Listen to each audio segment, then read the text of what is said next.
مجید میں اللہ تعالیٰ نے رمضان میں زوجہ کے قریب جانے سے صحابہ کو منع کیا تھا. بڑا دلچسپ واقعہ ہے. رمضان کی راتوں میں بھی زوجہ کے قریب جانے سے منع کیا تھا. ایک صحابی تھے، وہ رات میں کہیں چلے گئے. اب بڑے پریشان ہوئے، رسول اللہ صلی اللہ علیہ وسلم کے پاس آئے، عرض کیا یا رسول اللہ مجھ سے غلطی ہوئی، رمضان کی رات میں نے اپنی زوجہ کے قریب چلا. آپ نے فرمایا کیوں؟ وہ بڑا دلچسپ واقعہ ہے، بظاہر تھوڑا حیا کے خلاف بھی ہے لیکن اتنا بھی نہیں ہے. وہ کہہ رہے میری زوجہ کہیں پانی بھرنے کے لیے جا رہی تھی، ان کی پنڈلی کھلی تو میری نظر بیوی کی پنڈلی پر پڑی اور میں بس پاگل ہو گیا بیوی کے عشق میں. میں یہ اس لیے بیان کر رہا ہوں کہ جو لوگ نظر کی حفاظت کرتے ہیں وہ بیوی کے عشق میں پاگل ہوتے ہیں. جو دن رات انٹرنیٹ پر پنڈلیاں دیکھتے رہتے ہیں انہیں بیوی کی پنڈلی بھی کیا شکل بھی اچھی نہیں لگتی ان کو. بد نظری کا یہ عذاب ہے، وبال ہے کہ جو اللہ نے گھر میں آپ کے لیے بٹھائی ہے وہ آپ کو اچھی نہیں لگے گی. تو نظر کی حفاظت کیا کرو، اس سے آپ کو اپنی بیوی سے عشق ہوگا، محبت ہوگی. بات آ رہی ہے سمجھ میں؟ تو اب دیکھو کیسا روزے کی حالت ہے. رمضان میں پابندی ہے، اسلام میں حکم تھا جو رمضان میں بیوی سے بستری کرے گا 60 روزے لگاتار رکھنے پڑیں گے. کتنا بڑا جرم، لیکن صحابی سے برداشت نہیں ہوا. صرف زوجہ کے پاؤں پہ نظر پڑی ہے تو وہ کیسے بیوی سے محبت کرتے ہوں گے اور وہ بیوی کے بغیر رہ سکتے ہوں گے. اور آج لوگوں کے فون آتے ہیں، ہماری بیگم جس میکے جاتی ہے اتنی خوشی ہے، ایسا اچھا سا فیل ہوتا ہے، ایسا عجیب سا محسوس ہو رہا ہوتا ہے جیسے آزاد ہو گئے. تو میں کہتا ہوں ظاہر ہے اب تمہیں موقع مل گیا کنڈی لگانے کا، ٹھیک ہے نا، اور یہ آنکھ مٹکے کرنے کا، تو خوش تو ہوگے. تو یہ بھی ایک عذاب ہے جو لبرل لوگ نے جس عذاب میں ڈالا ہوا ہے نا، اس میں عورت کے حقوق نہیں ہے. عورت کے حقوق نظر کی حفاظت میں اور عورت کے پردہ کرنے میں ہے. جب مرد باہر نکلے گا سب پردے میں ہوں گی تو آئے گا کس کے پاس؟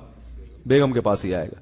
تو اتنے منہ کالا کرنے کے راستے کھول دیے ہیں تو ظاہر ہے پھر کامیاب ازدواجی زندگی نہیں ہوتی. تو نبی کے پاس آئے، عرض کیا یا رسول اللہ میں برداشت نہیں کر پایا. تو آپ مسکرا دیے. تو وہ نبی کے پاس گئے، یا رسول اللہ ایسے ہوا، مجھ سے غلطی ہو گئی. تو آپ نے فرمایا کیوں؟ فرمایا ایسا ہو گیا تھا. تو آپ صلی اللہ علیہ وسلم نے فرمایا 60 روزے رکھو لگاتار. انہوں نے فرمایا ایک کی طاقت نہیں ہے، اس میں یہ ہو گیا 60 بھائی کیسے رکھوں گا، نہیں ہے طاقت 60. آپ نے فرمایا ٹھیک ہے پھر 60 غریبوں کو 2 ٹائم کا کھانا کھلاؤ. فرمایا اس کی بھی طاقت بولو بھائی نہیں. اتنے میں ایک صحابی لائے کوئی چیز صدقہ کرنے کے لیے. تو آپ نے فرمایا چلو اصل حکم تو یہی ہے کہ 60 روزے یا پھر 60 غریبوں کو کھانا، وہ نہیں تو چلو فی الحال ان کو تنبیہ کے لیے کچھ ان کے سے صدقہ کروا لیتا ہوں. فرمایا چلو یہ فلاں خیرات کی ایک چیز لے کر آئے ہیں، تم یہ لے کے غریبوں میں بانٹ دو. انہوں نے فرمایا مجھ سے زیادہ غریب پورے مدینہ میں بھائی کوئی بھی نہیں. آپ صلی اللہ علیہ وسلم مسکرانے لگے، فرمایا جاؤ کھاؤ اور بچوں کو کھلاؤ. واہ بھائی غلطی بھی ہوئی اور گھر میں راشن بھی آ گیا. تو اس کے بعد قرآن کی آیت نازل ہوئی کہ احل لکم لیلۃ الصیام الرفث الی نسائکم ہن لباس لکم وانتم لباس لہن علم اللہ انکم کنتم تختانون انفسکم فتاب علیکم وعفى عنکم فالآن باشروہن وابتغوا ما کتب اللہ لکم. فرمایا اللہ کو پتا ہے کہ تم اس حکم پر عمل نہیں کر سکتے، لہذا رمضان کی راتوں میں تمہیں اپنی بیوی کے پاس جانے کی اجازت ہے، لہذا ان کے پاس جایا کرو اور اس اولاد کو تلاش کرو جو اللہ نے تمہارے مقدر میں لکھ دی ہے. قرآن جہاں بھی بیوی سے ریلیشن قائم کرنے کی بات کرتا ہے اولاد کا ذکر لازمی کرتا ہے. یعنی تلاش کرو اس اولاد کو جو اللہ نے تمہارے لیے لکھ دی ہے. ما کتب اللہ لکم، ما کتب اللہ علیکم نہیں ہے. علا کا مطلب تمہارے خلاف، لکم کا مطلب تمہارے فائدے کے لیے. لام عربی میں نفع کے لیے آتا ہے، علا عربی میں ضرر اور نقصان کے لیے آتا ہے.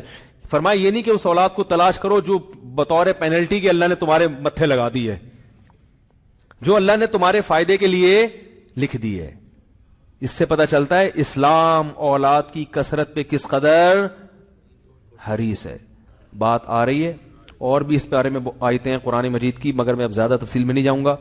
کچھ آیتیں رہ گئی ہیں، کچھ احادیث رہ گئی ہیں، تو وہ انشاءاللہ پھر اگلے درس